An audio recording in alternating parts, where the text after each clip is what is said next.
Say, can you hear this water behind me? We're heading for the North Country, all the way to Prince Rupert on the Pacific coast. Come along.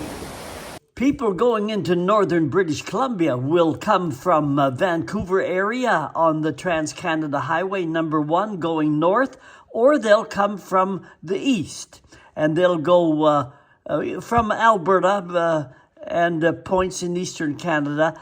You can't go any further west than Cache Creek, and you either turn and go south to Vancouver or north on Highway 97 up to Prince George on the Yellowhead Highway, make a left-hand turn and head west on number 16 to Prince Rupert. That distance between Prince Rupert and Prince George, just to give you some idea, is over 700 kilometers. I say you'll do that in 8 hours. In reality, you will not. Remember, you will run into perhaps some road construction, some slowdowns behind traffic. You'll stop for a rest or a break or some tourist things to see. So 8 hours is really on the low side. The same with the distance between Cache Creek north to Prince George, over 400 kilometers. I'm saying 5 hours, but remember the stops and how fast you can drive. Here are some of the communities that we stopped at. I'll show you a few pictures of some flooding around Cache Creek, the cowboy country around Williams Lake, and then we get into more forested areas as we go north and up into the Quesnel area.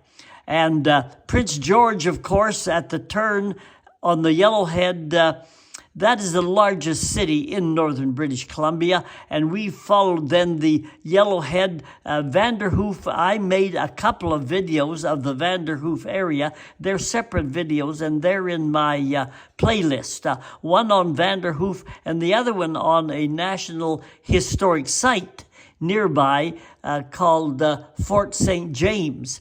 And so you won't see much about the Vanderhoof area in this particular video because like I say, I made those other 2 videos of the area.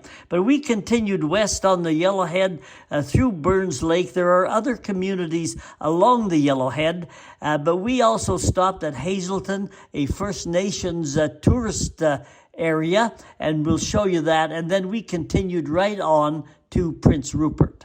Let's get this show on the road, starting at Cache Creek. We are rolling again. Open country. You can see the sagebrush there. We're west of Kamloops on the way to Cache Creek. Even some cactus will grow here. A beautiful valley down below, but wildfire smoke made it so you couldn't see anything. And on the opposite end, we ran into flood country. It was spring and the water was flowing. Fire and flood both happening at the same time. What more could you ask for? We're just north of Cache Creek here. Lots of water. On the west side of the highway is Chilcotin country, cowboys, ranches, and a big rodeo in Williams Lake. This was a sawmill operation right in Williams Lake. And we are headed north on highway number 97. We are following the Fraser River upstream, in effect, to Prince George. You can't see the river from the highway. It's a little bit just to the west of us, paralleling the highway. The first white guy in the country was the explorer Alexander Mackenzie, who followed the Fraser River downstream to this area, then went west to Bella Coola, where he was the first white man to reach the Pacific Ocean. His record Pathfinder trip from Lake Athabasca near the Northwest Territories Alberta-Saskatchewan border was described on signs along the highway. Nice rest stops. The country starts to change in the community of the Quesnel area. The more open prairie land is behind us, and we are getting more into timber and lake type of country. It is big country with few people. You can get lost, or, as the sign says, people have gone missing. Some have been found, and some have not been found, and some have been murdered over the years. Highway 97 is a nice two-lane highway, but pretty remote after you get away from the highway. There is some farming, but the land has to be cleared of the forest, like you can see here. We are now into sawmill and timber country, no doubt about it. This was our only glance of the Fraser River, but traffic was on the increase. We were getting near the city of Prince George. Prince George is the largest city in the northern part of British Columbia, and we filled her up with gas there. Prince George is a forest-dependent city and has some huge pulp and paper mills and sawmills. The Fraser River is the longest river in BC and drains the largest watershed. It was springtime and the river was in full flood. The river's mouth is in Vancouver. It has been all Canadian national since we left the Trans-Canada Highway. Canada, to this day, still has only two railway lines, Canadian Pacific and Canadian National. Canadian Pacific built the first transcontinental railway from the east to Vancouver, but over the years it could not maintain a profit. It's a big country.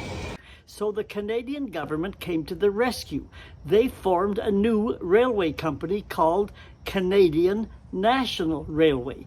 And Canadian National, the CN, bought up all of the non-profitable tracks formerly run by Canadian Pacific. That's why you only see CN trains on these northern, less profitable rail lines. If you're a train buff, you will enjoy these next few pictures that I took of the CN line on the way to Prince Rupert.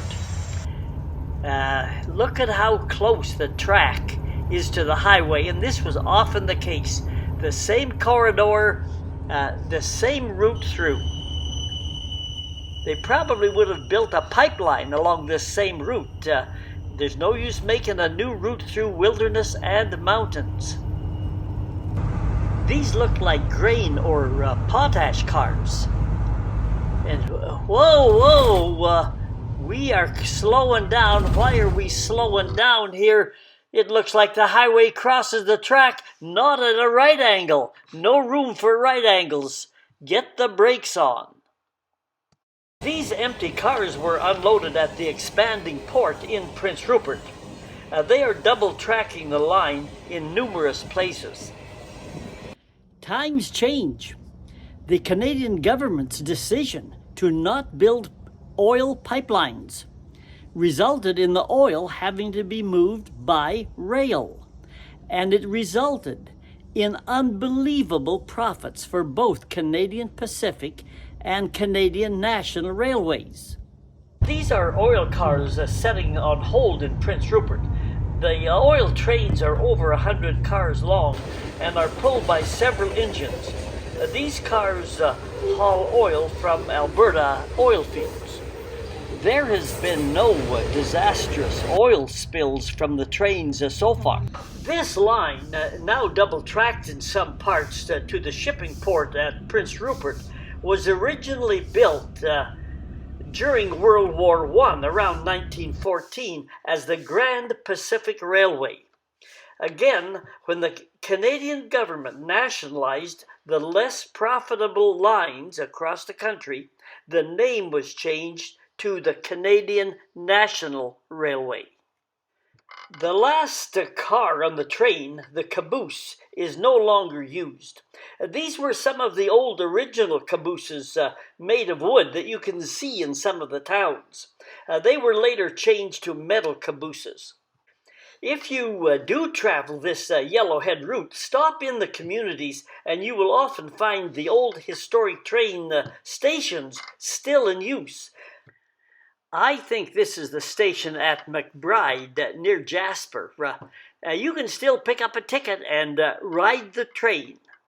We are rolling down the road west of Prince George, and the first community is Vanderhoof.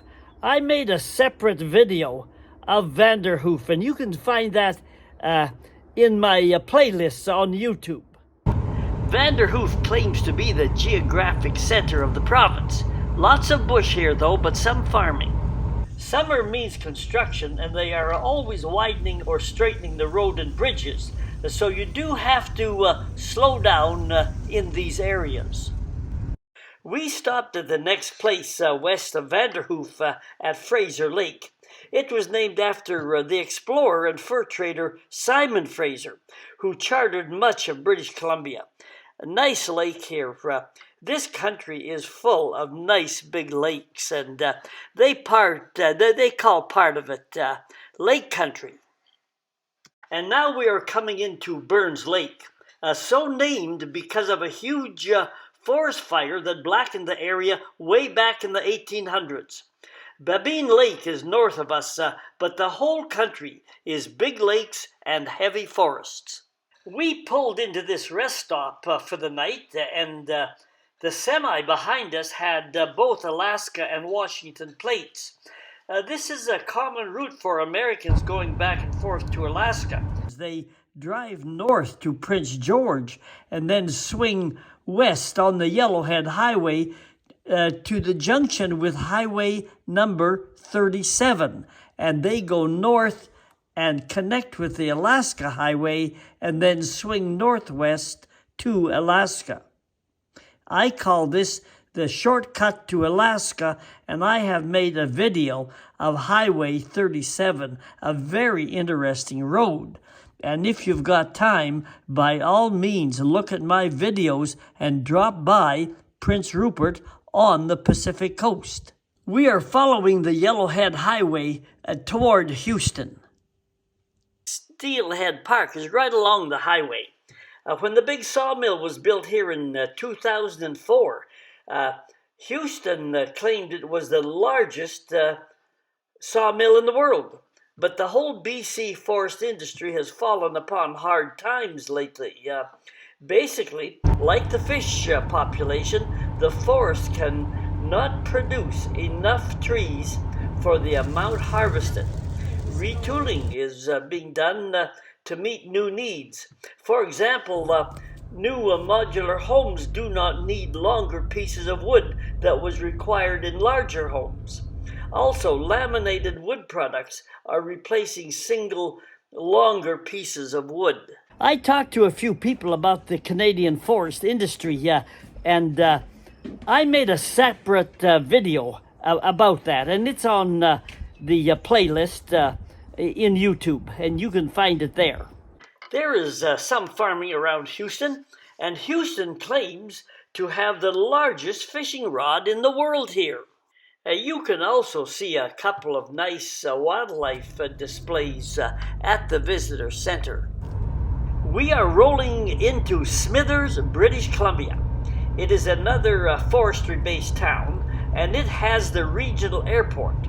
And you can catch the train into Prince Rupert from here. Skiing, fishing, and snowmobiling are big sports here. You're looking at Hudson Bay Mountain near the town, and the lower white area there on the mountain is the glacier. The Glacier Gulch Trail is a 2 to 3 hour hike, but be careful coming down. Remember, most accidents occur from sliding and falling on the descent of a hike. This video is long enough, so we're going to pull off the highway here and overnight, and we'll take the rest of the trip into Prince Rupert tomorrow, and we'll put that in another video. So in the meantime, if you like what you saw so far, and would help us to keep this channel going on YouTube, if you would subscribe, we would appreciate that.